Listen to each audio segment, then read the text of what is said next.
West Coast Cookbook and Speakeasy with Chef Justice Putnam. netrootsradio.com.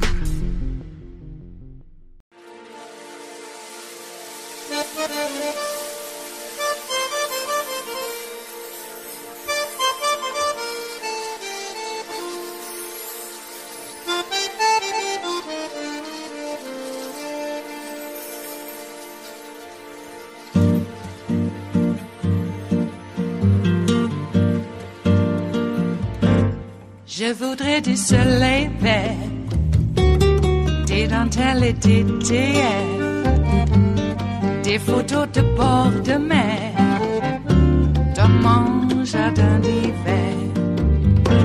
Je voudrais de la lumière, comme en Nouvelle-Angleterre. Je veux changer d'atmosphère, dans mon jardin d'hiver. Ma fleur sous la pluie de novembre, tes mains qui courent, je n'en peux plus de t'attendre. Les années passent, il est loin, là je tombe. Nul ne peut nous entendre. Je voudrais du Fred Astaire, revoir un latte. The former president, Donald Trump, had a lot to say tonight. Many of the things he said, of course, were abjectly false, a torrent of falsehoods even from the get-go. CNN's Sarah Murray joins us now. Her job tonight is fact-checking. Sarah, I'm not going to ask you to fact-check everything he said that was false because we only have a couple more hours. But what strikes you?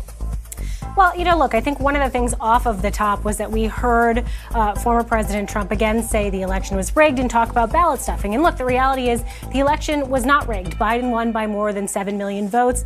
And that ballot stuffing claim, that was also bogus. Here is Trump's false claim on this tonight.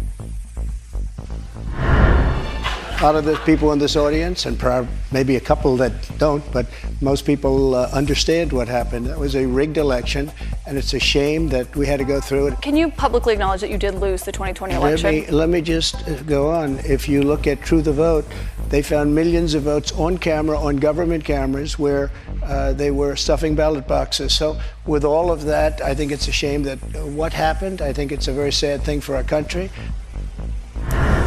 Now, there is just no basis for this claim. It is a lie. We have heard Trump claim before that there was ballot stuffing by election workers in Georgia. It has been debunked, including by Republican election officials in Georgia. There is no sign any illegality like this occurred on a large scale, and multiple former Trump officials, including Trump's own former Attorney General Bill Barr, have said there was not sufficient fraud to change the outcome of the 2020 election, Jake. Yeah, and that True the Vote group is a group of unserious right-wing activists. It is not some sort of objective election board. It's amazing to hear them cited as some sort of source. Trump also claimed he offered to send troops to the Capitol on January 6th, but House Speaker Nancy Pelosi turned him down. I don't think that's true. Sarah? No, not the case. I mean, Trump has tried to blame former House Speaker Nancy Pelosi for the violence on January 6th.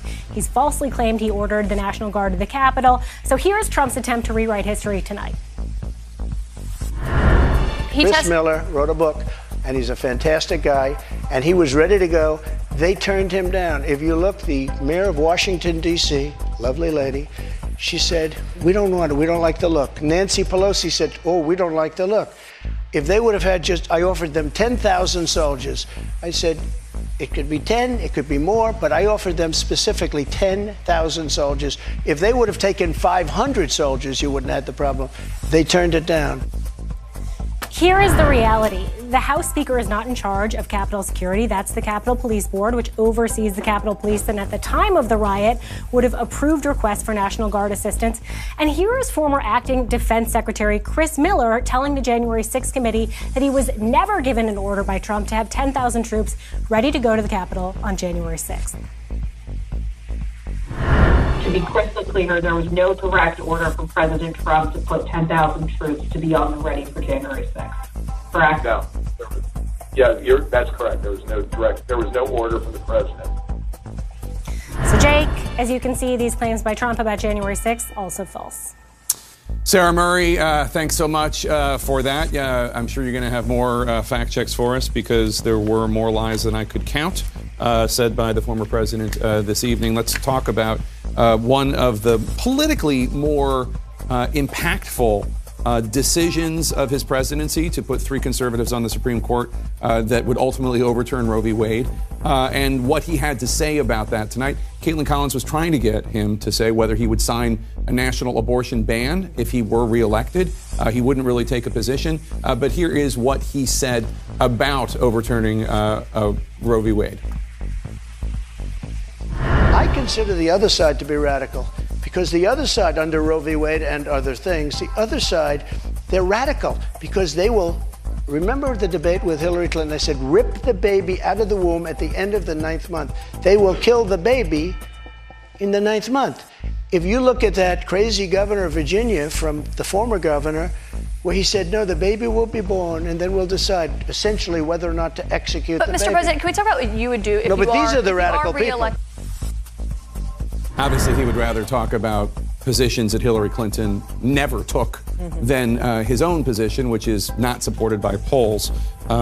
Just to be clear, the things he was saying about Democrats there were not true. Hillary Clinton did not say anything about ripping the baby out of the womb. Let's just talk about the politics of this. Overturning Roe v. Wade is unpopular with the American people. It's unpopular with the voters. He needs to win the presidency should he get the nomination. He doesn't want to talk about this. I don't know that he's found a way to talk about it. No, that was pretty clear tonight. And understandably, there's so much to unpack in this town hall. But if he does get the nomination, which is still a big if, we're very, very early in the process here, he will have to face a Democratic president who has a White House and a campaign who looks at the 2022 midterms and believes that this is exhibit A, B, and C of why, yes, the economy is troubled, yes, that there are questions about Joe Biden, but they still believe that the abortion issue will drive voters out to the polls to vote for Joe Biden and to vote against Donald Trump. If you take all the other issues, maybe even all the other noise, and you put them aside, that is still front and center in voters' minds. And that answer, as you said, clearly, if you are the Trump campaign, needs some refining. I don't know they can refine it before the end of the primary season. Perhaps he will do it if he gets to the general. Not even refining. I mean, he said, I did that. I did that, and that is not what Michigan, Wisconsin, Pennsylvania swing voters want. It seemed to me that the goal tonight for Trump was to reinforce to conservative voters that he supports the overturning of Roe versus Wade. Now, he did that to a point that might have actually produced quite a number of general election ads if he makes it to the general election. But I think that's what they were trying to do, because part of the context here is that in the weeks leading up to this, some of the reporting had been that Trump's aides were saying, or Trump was saying to his aides privately, that people like Ron DeSantis had perhaps gone too far with the 6-week abortion ban. And when you saw Caitlin pushing him on the dates, would he sign a federal abortion ban? What weeks would he support for an abortion ban? He refused to answer those questions about the specifics. They wanted to double down on, I support overturning Roe versus Wade, without getting him tied down on anything concrete that is, by the way, happening right now in the states. These are not hypothetical situations, and Trump would not give the public a clear answer about where he stands. And in that respect, from the Trump campaign, I'm sure that they viewed that as a victory in terms of what he went in wanting to do and how he executed it. Well, the phrase that he kept using was, it gave the Dobbs decision, he called it a great victory. He claimed, of course, that he had taken credit for it, although, again, it's the Supreme Court that actually ruled, not the President of the United States. Yeah, but he litmus tested the 3 picks. He certainly did. Yeah. But the issue he was saying was it gave pro-lifers something to negotiate with. Now, why that is so disingenuous is, one, there were already trigger laws that were on the books. That were created to be reinstated or implement new abortion-related bans should Roe v. Wade ever be overturned. Number two, of course, the negotiation he presumes does not happen because you have mifepristone now on really the virtual chopping block. You've got abortion bans under partisan majorities in state legislatures where there has been complaints that there's no room to negotiate on these very principles. And so this perception that the Dobbs decision by returning to the states somehow affords a greater opportunity to negotiate is one, not what the Supreme Court really was thinking. Well, they may have thought about it, but they didn't actually anticipate well, but also not what's really happening on the ground. And I think we can't lose sight of that. One other thing I want to talk about is his defense of the people that were storming the Capitol. 4 Trump supporters died that day, including one that was shot by a police officer who was protecting House Speaker Nancy Pelosi. He did his job. They were bursting in. Here is what he had to say about that woman who was led to the Capitol by Donald Trump's lies. Over 140 officers were injured that day. And a person named Ashley Babbitt was killed. Yes. You know what? She was killed, and she shouldn't have been killed. And that thug that killed her, there was no reason to shoot her. At blank range, cold blank range, they shot her. And she was a good person. She was a patriot. There was no reason. There was no reason. And he went on television to brag about the fact that he killed her. Okay, I mean, again, fact check. He did not go on television to brag about the fact that he killed her. He's not a thug. He's a police officer. He was completely cleared in the incident. He was protecting the House Speaker. Donald Trump, his lies and the lies of his minions, incited this crowd. They violently burst into the Capitol. And yet, here he is taking the side of the mob. Because he believes with his voters that he has convinced his voters to believe this, and now he's going to stick with it. Again, if any of you out there watching thought maybe he will pivot, maybe he will change, he will not change. He is who he is. He wants to minimize this day. And you heard Congressman Donald saying, why do you keep asking about the 2020 election? Why do you keep asking about January 6th? We have to keep actually. If he is going to be the Republican nominee, or at least now the formidable frontrunner for the Republican nomination, they tried to steal the country. They tried to steal the country. They tried to undermine the foundation of everything. We can talk about abortion. We can talk about taxes. We can talk about infrastructure. We can talk about swimming pools in America if you want to regulate those. You can't have an America without a democracy. Nothing else matters if you take away the foundation. That day was about trying to steal the foundation. It is Thursday, the 11th of May of 2023, and you are in West Coast Cookbook and Speakeasy. I am your chef de cuisine, Justice Putnam. Gunner the English Bulldog is our snoozing sous chef, and our daily special is Metro Shrimp and Grits Thursdays, a little bit of jambalaya, a little bit of spice in your life, and it gets spicy. It does.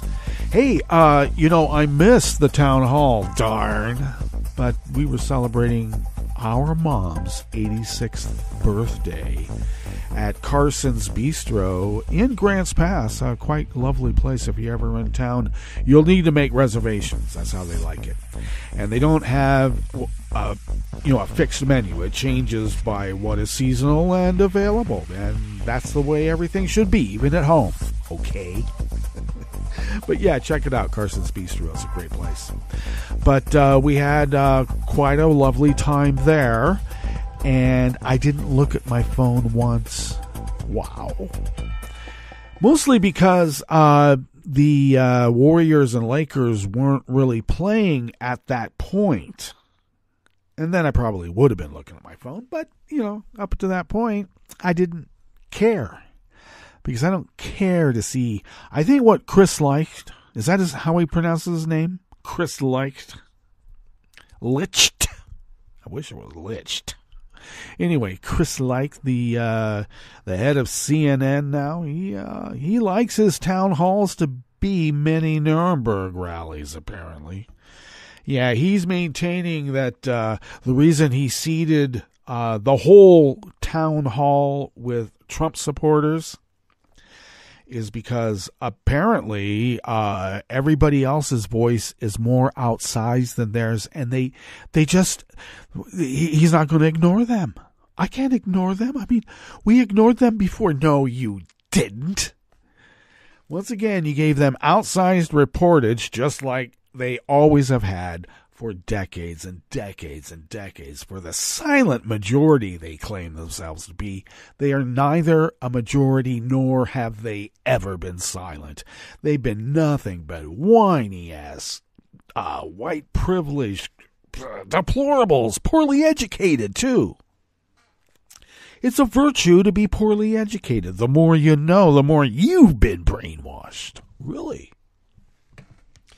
Is that how it works in your spectrum? Yeah, my God.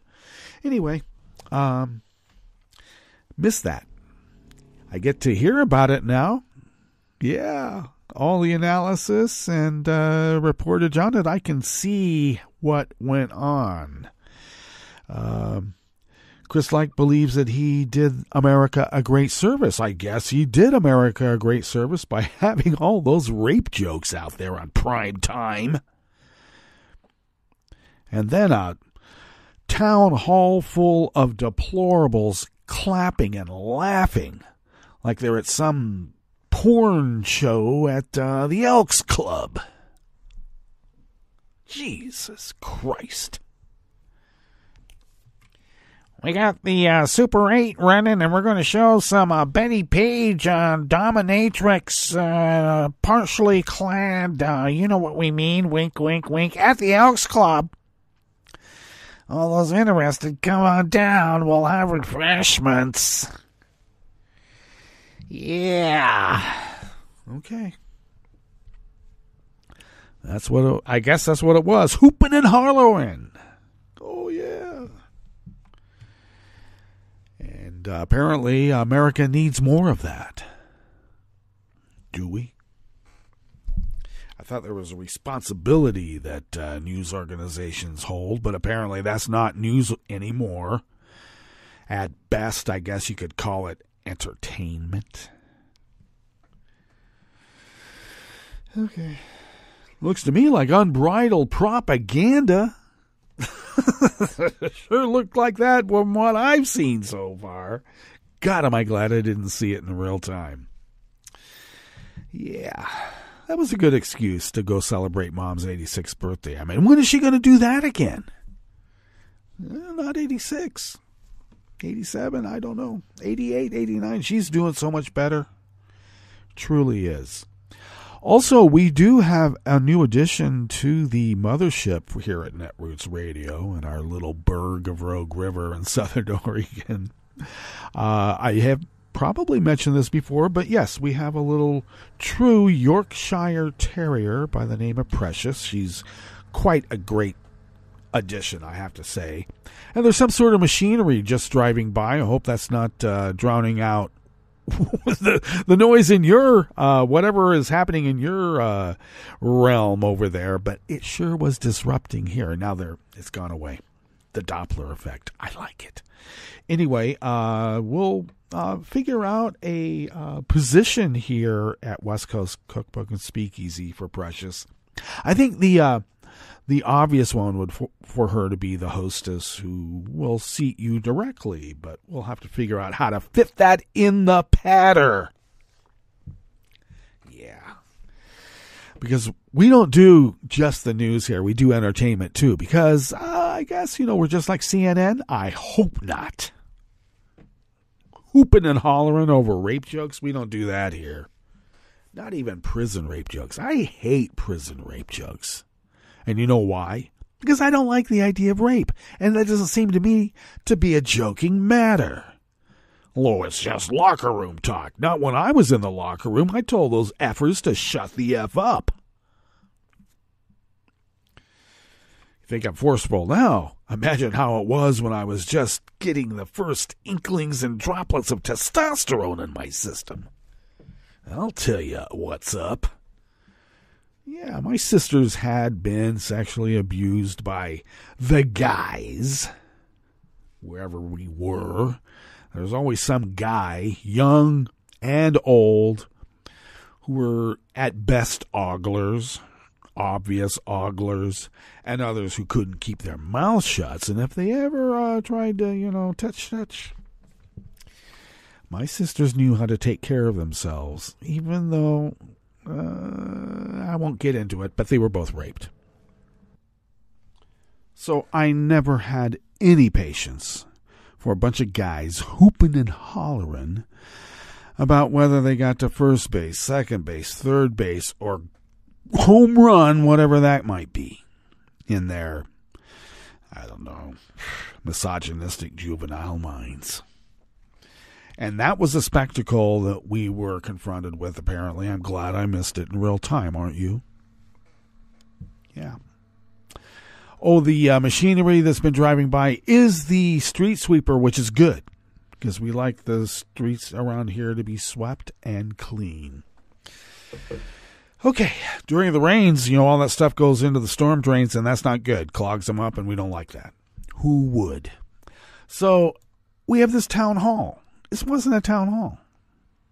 And whatever Ted Turner and others tried to do for decades and decades of trying to make CNN the premier news channel around the world, well, it's lying propaganda now. Indeed it is. All right.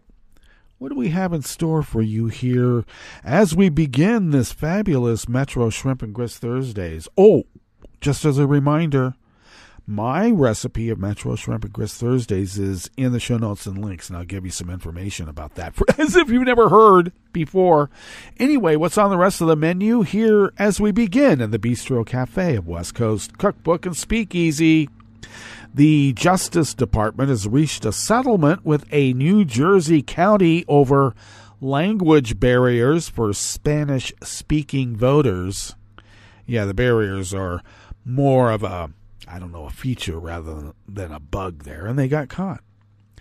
A New Hampshire utility has proposed a transmission line from Canada to carry renewable power to New England.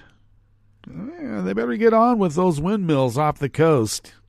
There's a lot of people out there. When I say a lot of people, I mean like deplorable type people who think that wind energy is some sort of plot, a conspiracy, and they call it big wind. And their defense, their argument about why they don't want to have like windmills offshore is like, well, how would you like it if you had some windmills put on your coast over there in pristine Big Sur and Malibu? And I send them pictures of all the oil derricks and the islands that they build to try to hide the fact that there's oil derricks, and then showing them pictures of dead seagulls and other what used to be life. Coated with heavy oil. Okay, yeah. Tell us about whether we would want wind power or, that fossil fuel stuff that's out there already. Okay, there you go. And officials in a remote northeastern Oregon county have voted to give tax breaks worth an estimated $1 billion to Amazon and Bezos for 5 more data centers there. Okay, let's use up all the water that we don't have anymore. Even though we got a lot, they want to use it all up again. After the break, we move to the chef's table, where Spain plans to ban outdoor work during periods of extreme heat. And Tunisian authorities cannot figure out what a National Guardsman's motive was to kill 2 Jewish pilgrims and then 3 security officers who were protecting one of the world's oldest synagogues. Just can't figure out what the motive was. All that and more on West Coast Cookbook and Speakeasy. Bon appetit.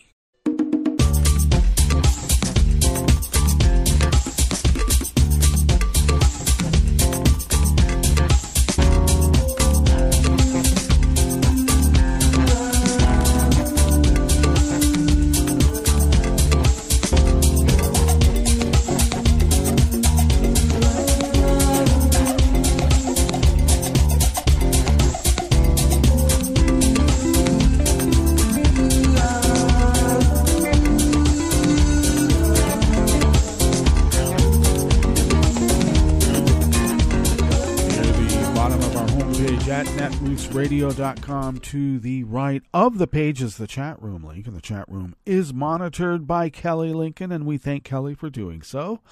Across the page to the left from that chat room link is our Patreon page, and if you could become a recurring Patreon of Netroots Radio, it really does help us pay our bills. So please help us.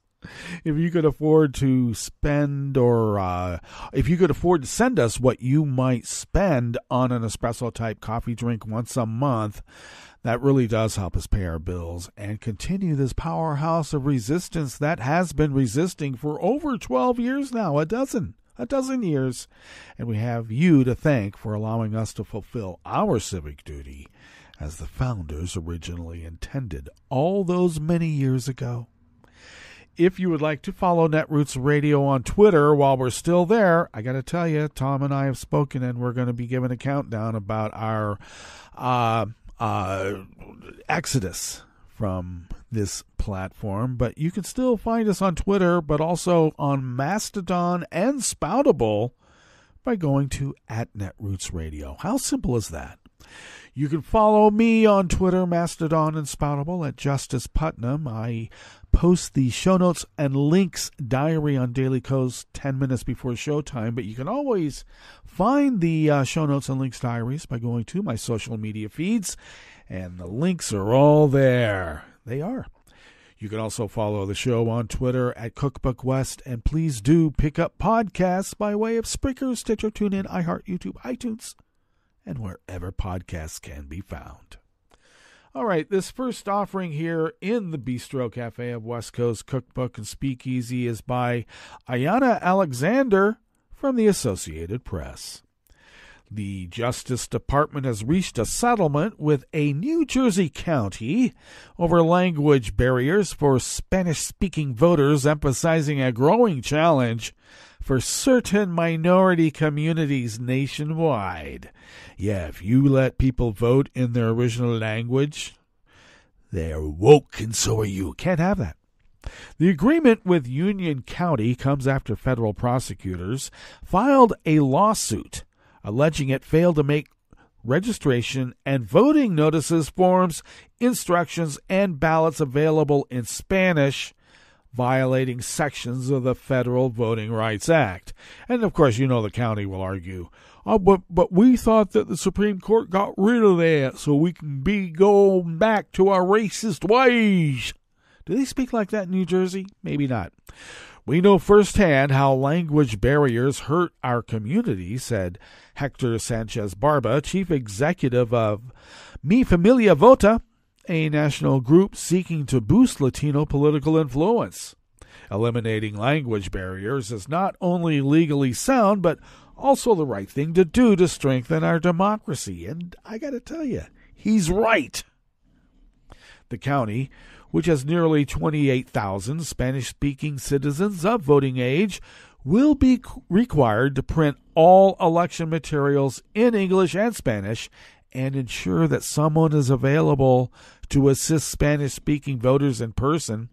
It also will have to assist voters with disabilities, who have long been overlooked in the fight for access to the polls. What was the ADA about? Yes, not just getting people in so they can get a haircut, but so that they can vote. The consent decree announced yesterday or on Tuesday will need approval from a federal judge. New Jersey is one of the several places across the U.S. where language barriers hamper access to the ballot for minority communities, according to voter advocacy groups. Some Asian American and Asian immigrant communities are particularly affected.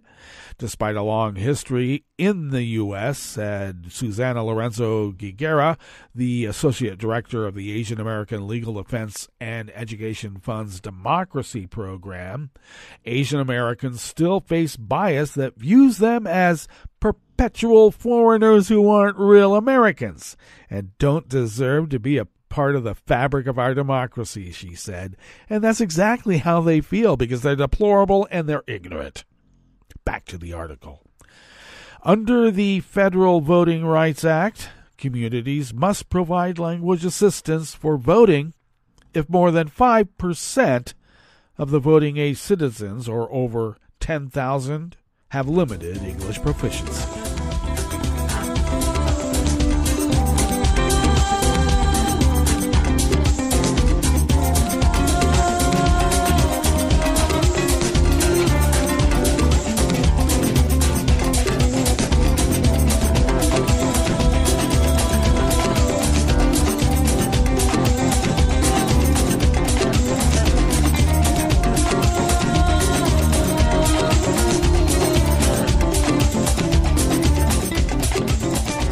Wilson Ring of the Associated Press brings us this next offering here in the Bistro Cafe of West Coast Cookbook and Speakeasy, Metro Shrimp and Grist Thursdays. The newest proposal for a major electrical transmission line from Canada that would be able to carry power to New England from Canada would also be able to send to Quebec renewable energy produced by future power generators off the New England coast or other sources. The proposed 211-mile, $2 billion twin-state clean energy link would enter the United States in Cannon, Vermont. It would be buried along state highways in Vermont and New Hampshire until it linked to an existing transmission corridor in Monroe that would then carry the power to a new substation in Londonderry. From there, the power could be distributed throughout New England. You can think about the Twin States line almost like battery storage. The line would not need to be always on and delivering energy from Quebec to New England, said a statement from the electrical utility National Grid, one of the developers of the proposed New Hampshire project. Instead, it would be used when there is a need to bring additional clean energy to the region to balance variable resources, such as offshore wind. Unlike much of the power currently brought to the United States from Canada that is generated by hydro generation facilities in Quebec, it would also have the ability to deliver power generated by wind and solar facilities in Canada. In a statement, Hydro-Quebec said cross-border infrastructure optimizes the use of renewable energy, hydro, wind, and solar in Quebec and the northeastern United States. Even though HQ is not involved with the Twin States project, this project's business model is a demonstration of how the energy transition is taking shape in our broader region, the statement said, without the A. For years, the northeastern United States has tried to find ways to take advantage of hydropower produced in Canada, and Canadian officials have been eager to sell power in the U.S.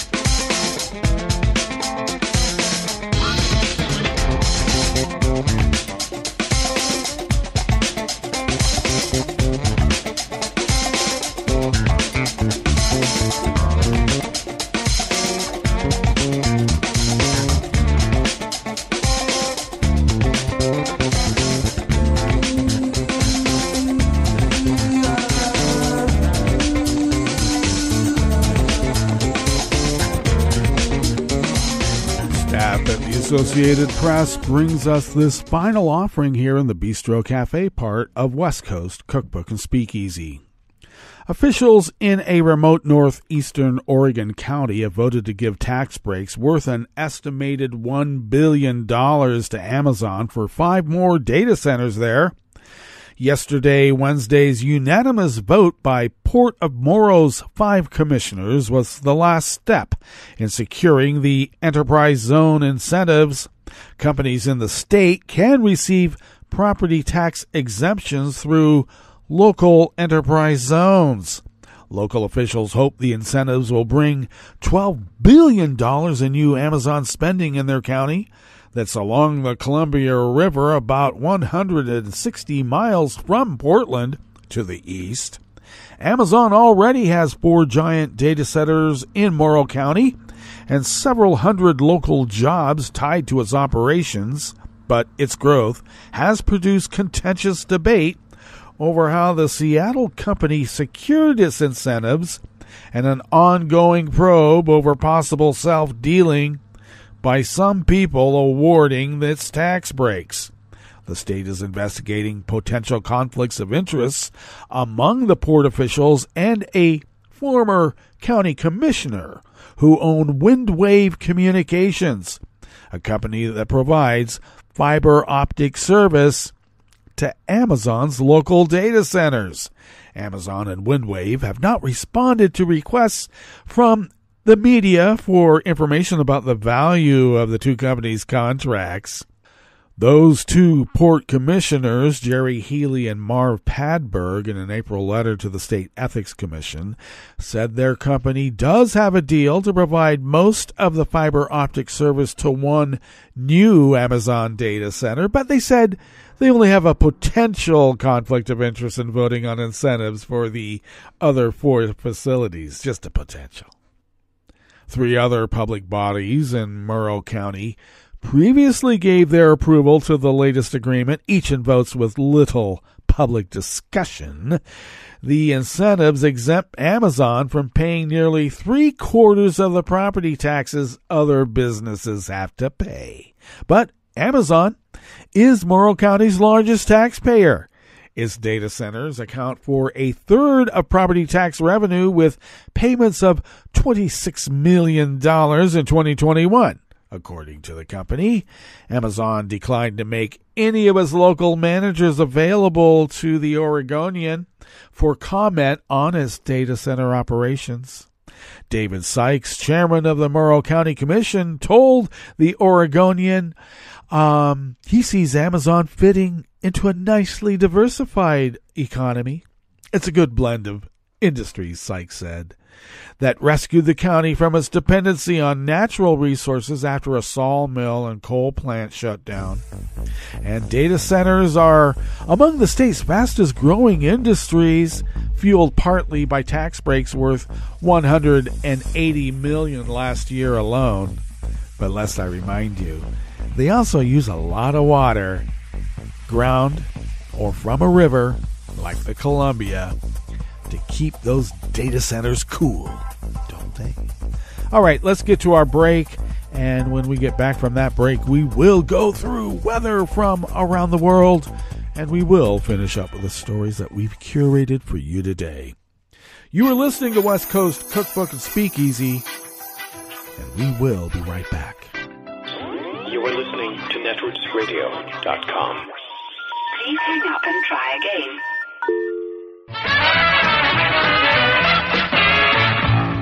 From a point at sea to the circles of your mind, a new force is at work for planetary transformation.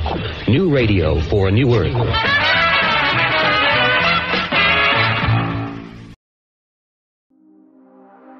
Hi, and welcome to Your Health Quickly, a Scientific American podcast series. On this show, we highlight the latest vital health news, discoveries that affect your body and your mind. Every episode, we dive into one topic. We discuss diseases, treatments, and some controversies. And we demystify the medical research and ways you can use to stay healthy. I'm Tanya Lewis. I'm Josh Fishman. We're Scientific American's senior health editors. On the show today, we're talking about an obscure 19th century obscenity law. It's given rise to the recent court rulings that attempt to restrict access to the abortion pill mifepristone.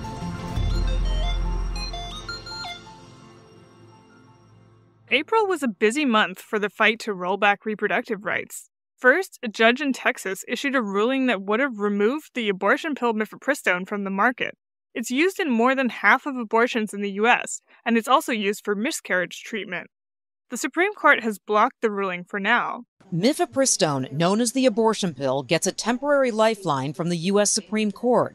Justices need more time to weigh in on whether the drug should remain widely available or roll back to restrictions placed on mifepristone when it was approved more than 20 years ago. In the district court case, Trump-appointed Judge Matthew Kacsmaryk ruled in favor of anti-abortion activists and doctors, who argued that the Food and Drug Administration did not adequately address the safety risks when it approved the drug more than 20 years ago. ago. But that's not true, is it? I've seen dozens of studies about the pill's safety. Right. A wealth of research shows it is extremely safe and effective.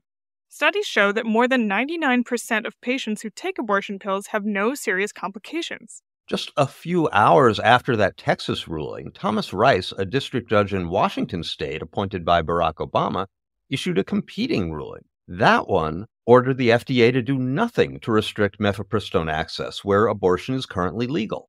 And that includes 17 states and Washington, D.C. The Department of Justice and Danco Laboratories, the company that manufactures mifepristone, appealed the Texas decision to the Fifth Circuit Court of Appeals. That court issued a stay on the ruling until the case could be fully heard, but imposed certain restrictions on the drug that had been in place before 2016. Restrictions like what? Like banning people from sending mifepristone by mail. But more on that in a sec. So after all this back and forth, the Supreme Court weighed in on April 21st. It issued a hold on both the Texas and Fifth Circuit rulings, restoring full access to mifepristone while the Fifth Circuit appeal proceeds later this month. And that's where things stand now. I'm having trouble following the legal logic of all this. What was the original Texas ruling based on? We already talked about mifepristone's good safety record, and medication abortion has been legal for decades. That's a great question.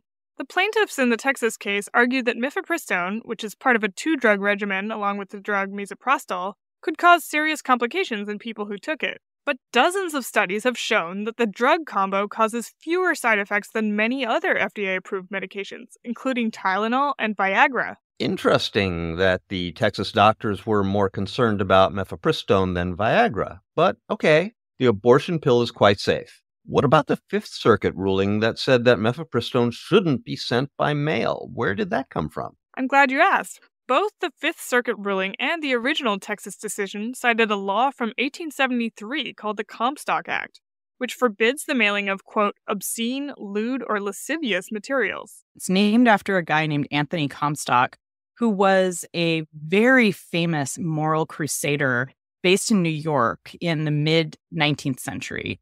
His career started mostly because he was interested in stamping out obscenity. That's Annalee Newitz, an author and science journalist. They wrote a sci-fi novel called The Future of Another Timeline.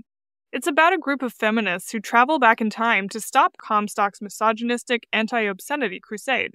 For a recent story on Siam.com, I spoke with Newitz about Comstock and how his law is still being used to restrict reproductive rights. It just forbids the sending of obscene materials through the mail. Any kind of information that was sex education related, not obscene, like just literally things like, here's how to make a baby for people who are getting married, and also information about birth control and abortion. The law was based on the First Amendment's exception for obscenity, which is not protected as free speech.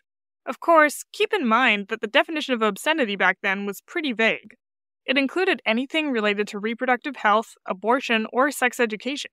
Congress actually created a new position for Comstock as a special agent of the U.S. Postal Service, where he had the power to arrest people for obscenity violations. He also had this organization called the New York Society for Suppression of Vice, which just sounds like something out of like a Marvel comic. They would figure out who was, an abortion provider and break in. And Comstock and his deputies were pretty brutal. They would know that the person was in the midst of doing an abortion. They would break into her house during the abortion and drag them to the police station, like bleeding, and leave them on the floor to make a point. They really did that?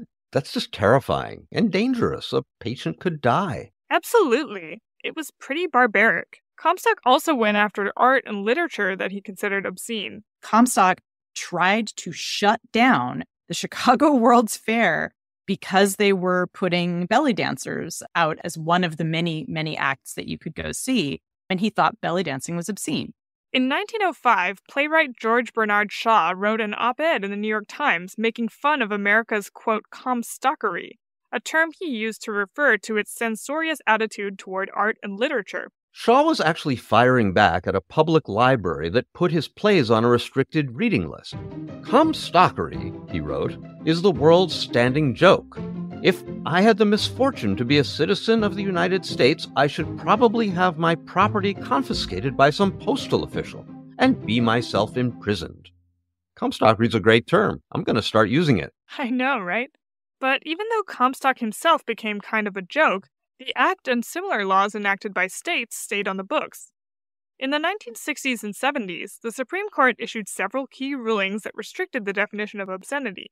As Justice Potter Stewart famously said in the 1964 case Jacobellis v. Ohio, when asked to define obscenity, I know it when I see it. And in 1973, you had Roe v. Wade, which basically said abortion is legal because of a constitutional right to privacy, not because abortion itself was protected. Pretty much every lawyer I've heard talk about this, who's sort of knowledgeable about reproductive rights, is like, why the hell did we do that? That was such a precarious ruling, so easy to roll back. And that is exactly what happened when the Dobbs decision came last summer.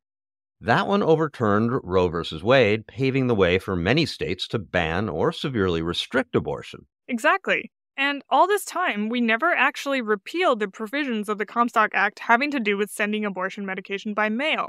So the Texas mifepristone ruling and the Fifth Circuit stay have used the law as justification for attempting to restrict the abortion pill's distribution. So what happens next? The Fifth Circuit Appeals Court has scheduled a hearing for May 17th. But the case is almost certainly headed back to the Supreme Court, where justices will likely have to wrestle with the legacy of Comstock yet again. Well, I guess we'll see if Comstockery holds up in the 21st century. Your Health Quickly is produced and edited by Talika Bose, Jeff Delvicio, Kelsa Harper, and Ella Fetter. Our music is composed by Dominic Smith. Our show is part of Scientific American's podcast, Science Quickly. You can subscribe wherever you get your podcasts. And if you like the show, give us a rating or a review. And don't forget to go to SciAm.com for updated and in-depth health news. I'm Tanya Lewis. I'm Josh Fishman. We'll be back in 2 weeks. Thanks for listening.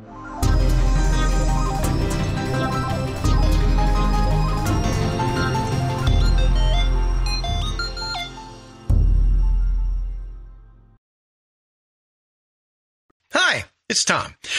Could we humbly suggest your donation to netrootsradio.com? All we've got to run this 24-hour powerhouse of progressive resistance radio is what comes out of our own wallets. And you are our biggest donor. And it doesn't take much, $3, $5. Just go to the bottom of our netrootsradio.com page and hit our secure donate button. Heck, you can even make a recurring contribution. So donate what you'd like at the bottom of our netrootsradio.com's homepage. Because you are our biggest donor. netrootsradio.com. Together, we are Resistance Radio.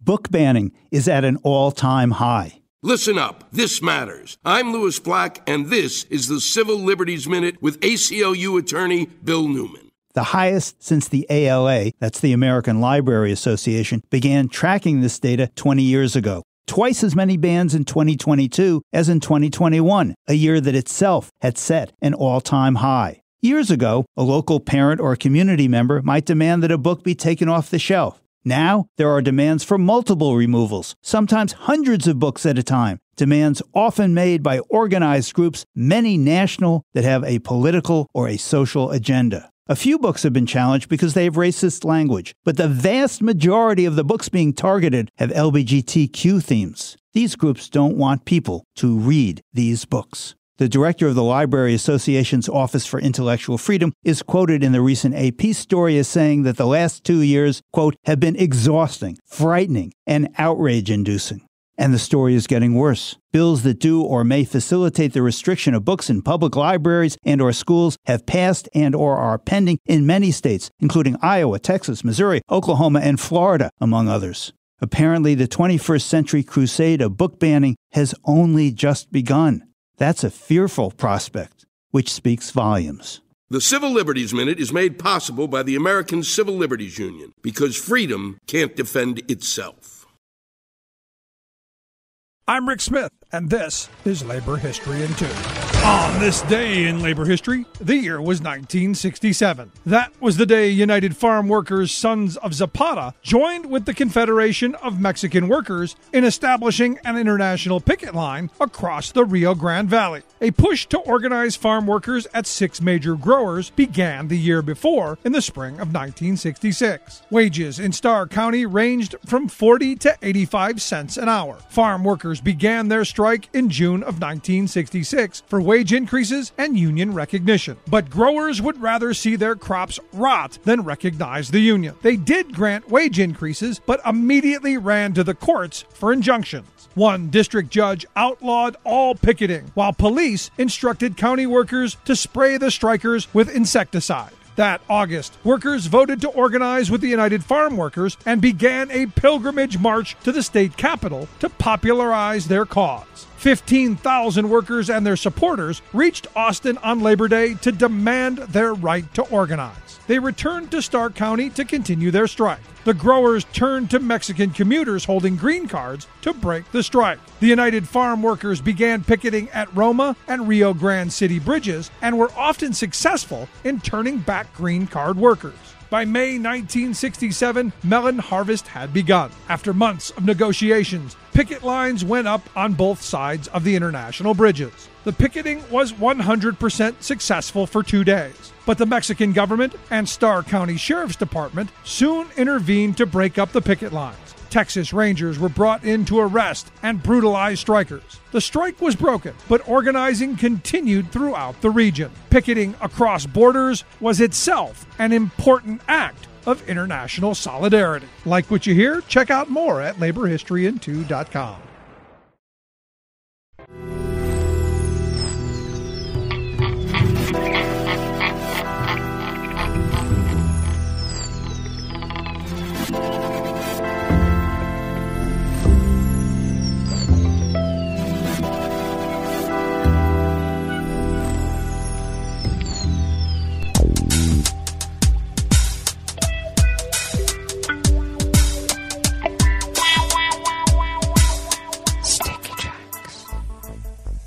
Thank you for accompanying us here to the Chef's Table at West Coast Cookbook and Speakeasy, Metro Shrimp and Grits Thursdays. We always begin weather from around the world along the banks of the Rogue River in the Rogue River Valley of Southern Oregon, on the west coast of the continental United States of America, where it is currently 58 degrees Fahrenheit, expecting highs in the upper 70s to low 80s, which puts us into an active heat advisory because of the, pretty gross swing upwards in temp. And we will be sliding up into the mid-90s real soon, too, by the way.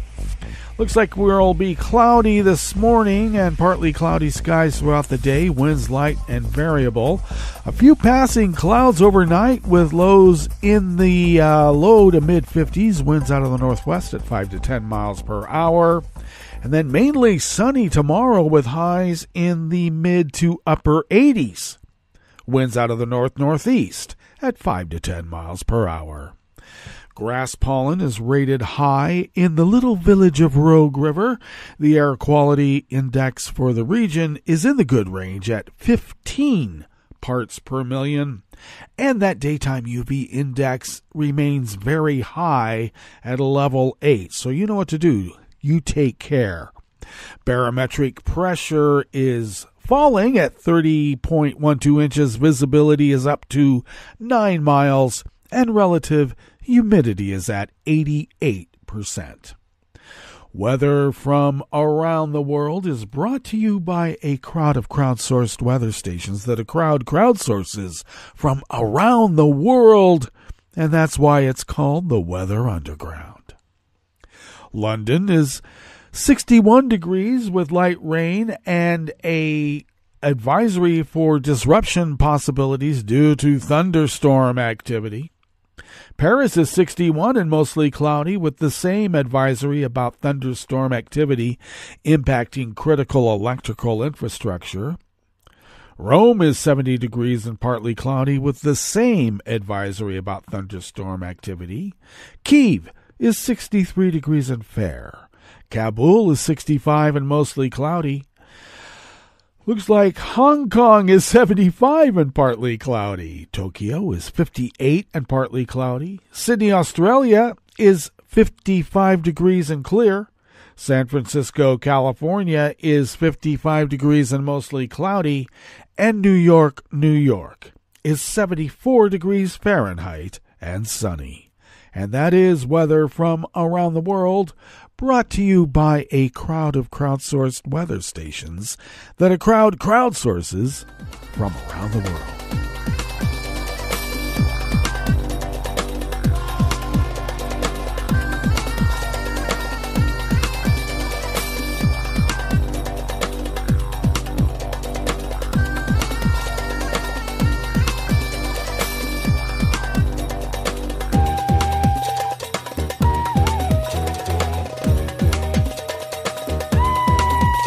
Associated Press staff brings us this first amuse-bouche here at the chef's table at West Coast Cookbook and Speakeasy. Metro Shrimp and Grits Thursdays, a little bit of jambalaya, a little bit of spice in your life. Spain says it plans to ban outdoor work during periods of extreme heat. Second Deputy Prime Minister Yolanda Diaz told reporters yesterday, Wednesday, that the government will modify legislation covering occupational risks to prohibit outdoor work when the state weather agency issues red or orange alerts. The agency frequently issues such alerts when temperature increases pose a risk for citizens outdoors or for the environment. Last year was Spain's hottest since record-keeping started in 1961, and last month was the hottest and driest April on record. Much of the country is experiencing drought, and water reserves are below 50%.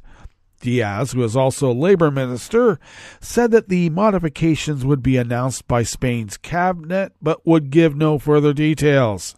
The government will hold a special cabinet meeting on drought measures today.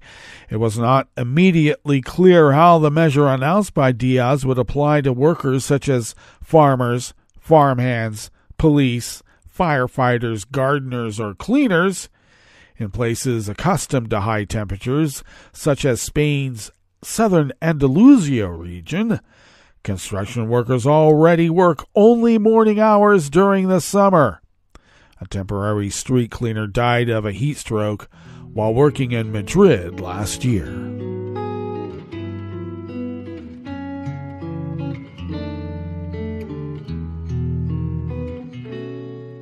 Je te donne ce mon amour pour la vie entière, la promesse de me trouver à tes genoux.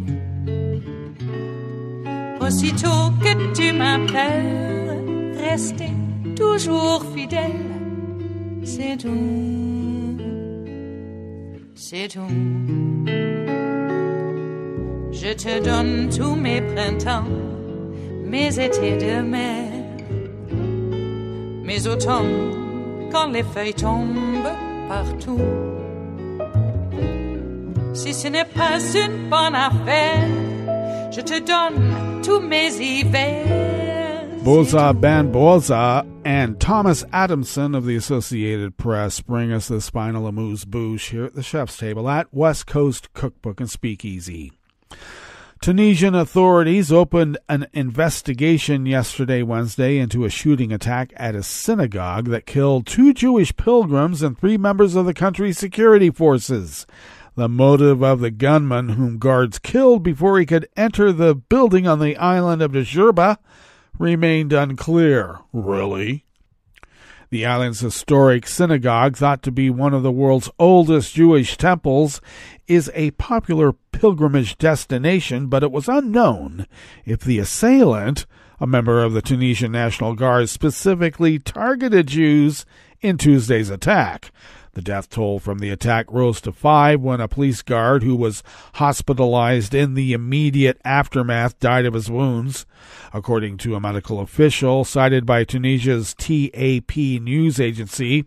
4 other members of Tunisia's security forces remained hospitalized, including one in critical condition. The chair of the synagogue's committee was in the house of worship during the attack and told the AP of his terror when the sound of cartridges broke out. I was scared, as were most of the people gathered in the Ukala, a large space adjacent to the synagogue. Everyone was panicked. Many took refuge in the rooms for fear of being hit by the shots that came from outside.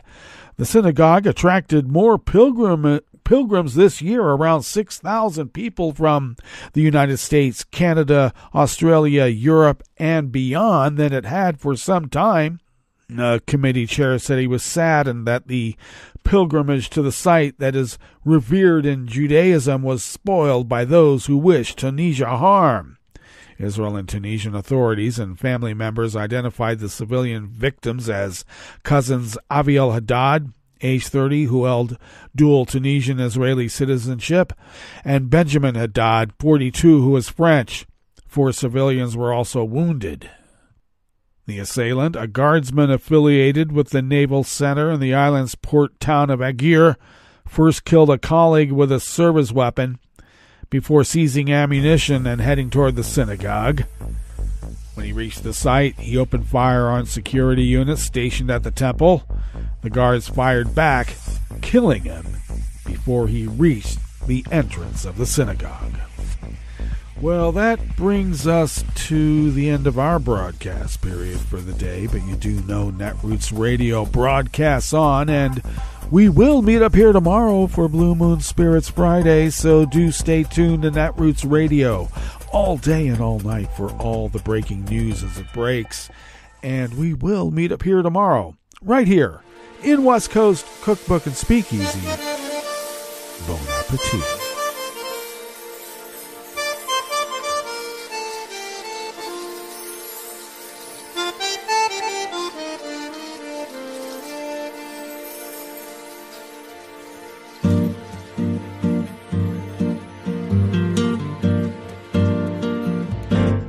Je voudrais du soleil vert, des dentelles et des théières, des photos de bord de mer, dans mon jardin d'hiver. Je voudrais de la lumière, comme en Nouvelle-Angleterre. Je veux changer d'atmosphère, dans mon jardin d'hiver.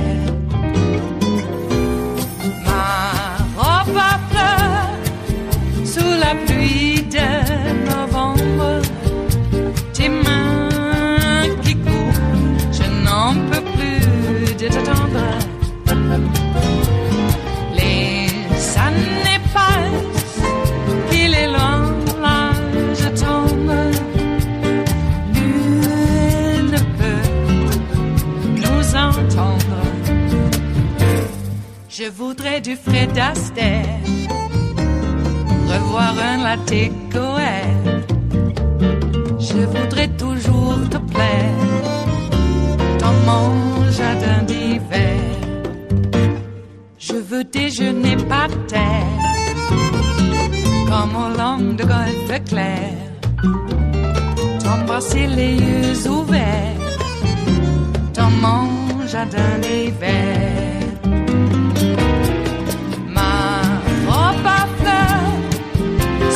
Pluie de novembre, tes mains qui courent, je n'en peux plus de t'attendre. Les années passent, il est loin, là je tombe. Nul ne peut nous entendre. Ba-da-da-dum-di-da-dum. Ba-da-da-dum-di-da-dum. Ba-da-da-dum-di-da-dum. Dans mon jardin d'hiver.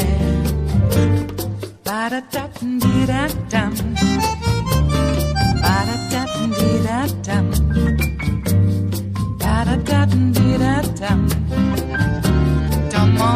jardin d'hiver, dans mon jardin d'hiver, dans mon jardin d'hiver.